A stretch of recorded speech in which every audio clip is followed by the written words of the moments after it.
Next question हमारा क्या कहता है, how many words can be formed by rearranging the letters of word learnis, in each word vowels should occupy odd places. ठीक है, अगर हम लोग बात कर रहे हैं वर्ड लर्निस की, L E A R N Y और S की, तो इसमें वॉवल्स हमारे क्या क्या हैं, वॉवल्स हैं हमारे E और A। दैट मीन्स हमारे पास वर्ड लर्निस में वॉवल्स हैं ओनली 2। कौन कौन से हैं, E है और A है। अगर हम लोग प्लेस की मार्किंग कर रहे हैं तो ये हो जाएगा हमारा फर्स्ट प्लेस, ये हो गया हमारा सेकंड प्लेस, ये हो गया हमारा थर्ड प्लेस, ये हो गया हमारा फोर्थ प्लेस, ये हो गया फिफ्थ, ये हो गया 6 और ये हो गया 7। प्लेस की मार्किंग हमेशा आपको स्टार्ट करनी है लेफ्ट से, ये स्टैंडर्ड पैटर्न है और क्वेश्चन में जो भी हम लोग को सोल्यूशन करना है इसी पैटर्न के बेसिस पे करना है। अगर आपने मार्किंग राइट साइड से की तो आपका आंसर में भी गलत आएगा। तो अगर हम लोग बात कर रहे हैं इस मार्किंग के अकॉर्डिंग, हमारे पास ऑड प्लेसेस क्या क्या हैं, ऑड प्लेसेस हैं 1, 3, 5 और 7। दैट मीन्स हमारे पास 4 ऑड प्लेसेस हैं और इन 4 ऑड प्लेसेस पे हमें या तो अरेंज करना है E या अरेंज करना है A। ठीक है, तो क्या इसके पॉसिबल अरेंजमेंट हो सकते हैं, पहले इसको हम लोग देख लेते हैं। तो अकॉर्डिंग टू टेबल हमारी यहाँ पे ये 1 क्या है, ऑड पोजीशन, 3 भी एक ऑड पोजीशन, 5 भी हमारी ऑड पोजीशन और 7 भी हमारी क्या है, ऑड पोजीशन। अब हम लोग देखते हैं E और A को कितने पॉसिबल वेज में यहाँ पे हम लोग अरेंज कर सकते हैं, फिर इसका हम लोग शॉर्टकट देखेंगे। तो अगर हम लोग यहाँ पे E और A के अरेंजमेंट की बात करने जा रहे हैं और ऑड प्लेसेस पे, वो ऑड प्लेसेस हमारे क्या हैं, 1, 3, 5 और 7। तो मे भी हमने E को फर्स्ट प्लेस पे प्लेस करेंगे, 2 को हम लोग थर्ड पे प्लेस कर सकते हैं, सेम एज E को अगर हमने 1 पे प्लेस किया तो A को हम लोग 5 पे प्लेस कर सकते हैं। मे बी E को हमने अगर 1 पे प्लेस किया तो A को हम लोग 7 पे कर सकते हैं। अदर वे क्या हो सकता है हमारा, E को हमने अगर 3 पे प्लेस किया तो A को हम लोग 5 पे प्लेस कर दें, या E को हम 3 पे प्लेस करें, A को हम लोग 7 पे प्लेस करें, या E को हम लोग 5 पे प्लेस करें और A को हम लोग 7 पे प्लेस करें।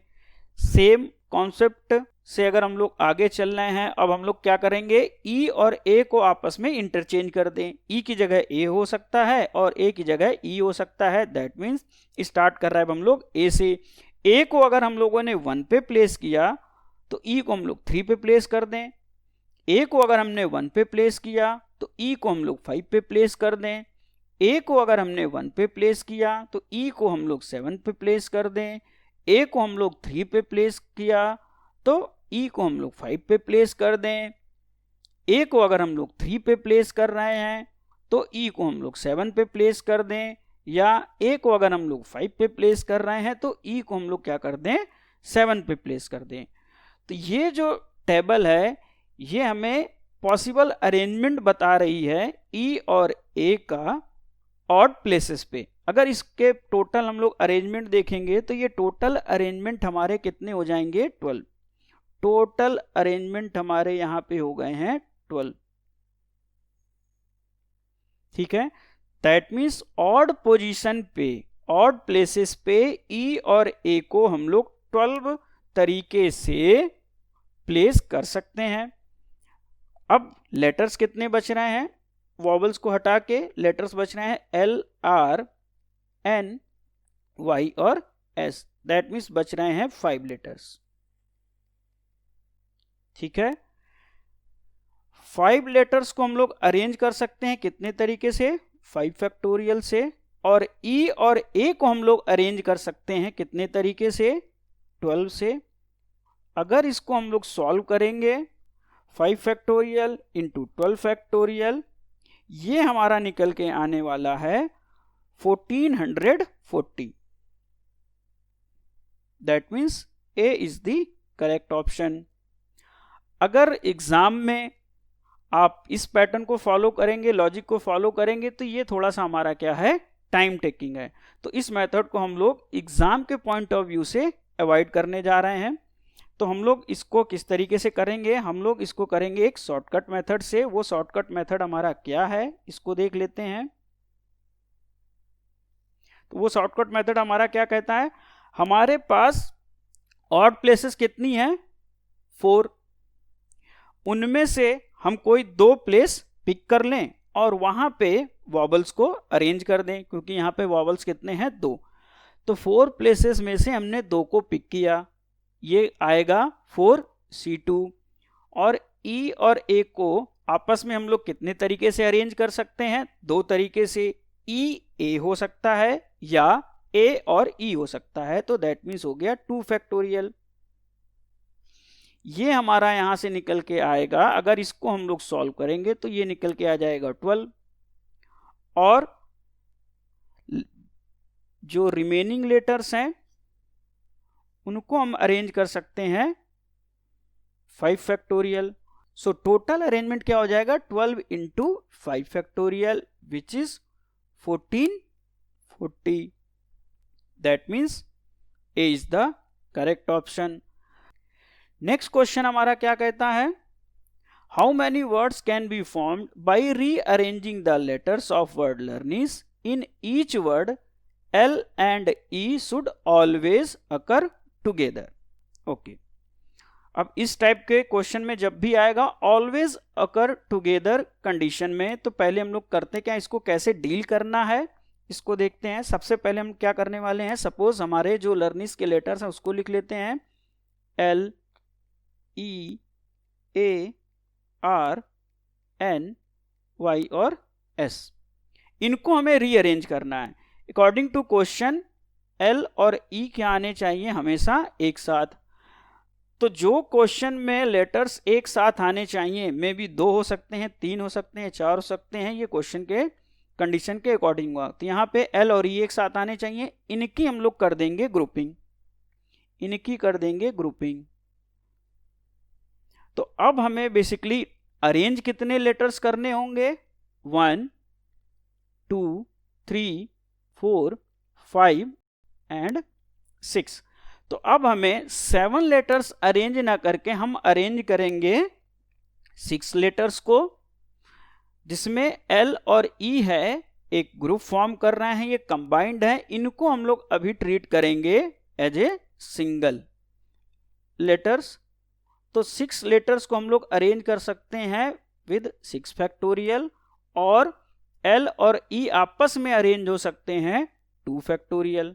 इनका मल्टीप्लाई कर देंगे तो टोटल जो वर्ड्स फॉर्म होने वाले हैं वो हमारे निकल के आ जाएंगे। और इनको हम लोग अगर सॉल्व करेंगे तो ये जो हमारे सॉल्व होके आएंगे 6 फैक्टोरियल इंटू 2 फैक्टोरियल, ये निकल के आ जाएगा 1440। That means D is the correct option. बस हमेशा याद रखना है, ऑलवेज अकर टुगेदर कंडीशन में जितने भी लेटर्स ऑलवेज अकर टुगेदर कंडीशन वाले हैं उनको बस क्या करना है, एक ग्रुप फॉर्म करा देना है और उस ग्रुप को ट्रीट करना है एज ए सिंगल लेटर्स। अब चलते हैं हम लोग अपने नेक्स्ट क्वेश्चन की तरफ। नेक्स्ट क्वेश्चन हमारा क्या कहता है, नेक्स्ट क्वेश्चन हमारा कहता है अभी भी हमें लेटर्स लर्निस के ही अरेंज करने हैं, लेकिन कंडीशन क्या है, कंडीशन बोल रहा है कि इसमें वॉवल्स ऑलवेज कम टुगेदर। ठीक है, तो वॉवल्स ऑलवेज कम टुगेदर, तो पहले हम लोग लिख लेते हैं लर्निस L E A R N Y और S। वॉवल्स को ऑलवेज टुगेदर रखना है, तो दैट मीन्स E और A का बन जाएगा एक ग्रुप। अब हमें लेटर्स कितने अरेंज करने हैं, एक करना है L, एक करना है E और A को, फिर R को, फिर N को, फिर Y को और फिर S को। दैट मीन्स अब हमें अरेंज करना है 6 लेटर। तो 6 लेटर्स को हम लोग अरेंज कितने तरीके से कर सकते हैं, गिवन बाय 6 फैक्टोरियल। और e और a को हम लोग अरेंज कर सकते हैं कितने तरीके से, by 2 factorial, that means it's also come as 1440, that means a is the correct option. अब चलते हैं हम लोग नेक्स्ट क्वेश्चन की तरफ। नेक्स्ट क्वेश्चन हमारा क्या कहता है, how many words can be formed by rearranging the letters of word learnis, in each word vowels should never come together. तो जब भी इस टाइप के क्वेश्चन आने वाले हैं, जब भी इस टाइप के क्वेश्चन आ रहे हैं कि vowels never should come together, तो हम यहाँ पे बेसिकली फॉलो क्या करने वाले हैं, सब्ट्रैक्शन मेथड। हमें यहाँ पे फॉलो करना है सब्ट्रैक्शन मेथड और एक फार्मूला लगाना है। वो फार्मूला क्या है, सबसे पहले हम लोग निकालेंगे टोटल अरेंजमेंट, दैट मीन्स जो भी गिवन वर्ड्स हैं या गिवन लेटर्स हैं उनको हम लोग कितने तरीके से अरेंज कर सकते हैं। इसके बाद हम लोग सब्ट्रैक्ट कर देंगे क्या, total arrangement with always come together condition. ठीक है, तो ये फार्मूला लगा के हम लोग यहाँ पे सॉल्व करने वाले हैं। तो टोटल अरेंजमेंट लर्निस में 7 लेटर्स हैं, तो ये आ जाएगा हमारा 7 फैक्टोरियल माइनस, अब हमें करना क्या है, वॉवल्स ऑलवेज कम टुगेदर। तो लर्निस में 2 वॉवल्स हैं, 2 वॉवल्स को अगर एक यूनिट हम लोग बना दे रहे हैं तो वो हम लोग अरेंज कर सकते हैं 6 फैक्टोरियल से, लास्ट क्वेश्चन में हम लोग कर चुके हैं। और ई और ए को हम लोग अरेंज कर सकते हैं 2 फैक्टोरियल से। तो बस इनको सिंपली क्या करना है, हमको सब्ट्रैक्ट करना है। इनको अगर हम लोग सब्ट्रैक्ट करेंगे which is equal to 3600, that means A is the correct option. अब चलते हैं नेक्स्ट क्वेश्चन की तरफ। नेक्स्ट क्वेश्चन हमारा क्या कहता है, how many words can be formed by rearranging the letters of word crossing. ठीक है, क्रॉसिंग में जो लेटर्स गिवन हैं इनको हमें क्या करना है, अरेंज करना है। बस पॉइंट ये है कि यहाँ पे लेटर्स क्या कर रहे हैं, रिपीट कर रहे हैं, दैट मीन्स क्रॉसिंग में एस 2 बार रिपीट हो रहा है।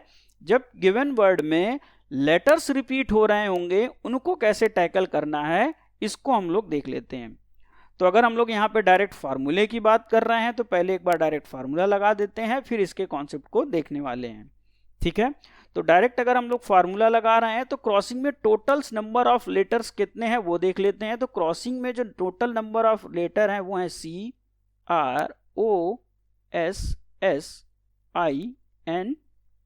CROSSING, that means 1 2 3 4 5 6 7 and 8। तो दैट मीन्स यहाँ पे लेटर्स कितने हैं, n की वैल्यू हो गई 8। अब हमें करना क्या है, वो लेटर्स पिक करने हैं, वो letters number of letters pick करने हैं जो रिपीट कर रहे हैं। तो यहाँ पे जो लेटर्स रिपीट कर रहा है वो है हमारा s, और s कितनी बार रिपीट कर रहा है, वो कर रहा है 2 बार। तो दैट मीन्स p की वैल्यू हो गई 2, p की वैल्यू हो गई 2। तो अकॉर्डिंग टू फार्मूला हमारा यहाँ पे जो total of number of words बनेगा वो हो जाएगा 1 फैक्टोरियल डिवाइडेड बाई 2 फैक्टोरियल। अगर इसको हम लोग यहाँ पे सॉल्व करेंगे ये आएगा 20,160, that means B is the correct option. Okay, I hope you enjoy the lecture. Thank you for watching.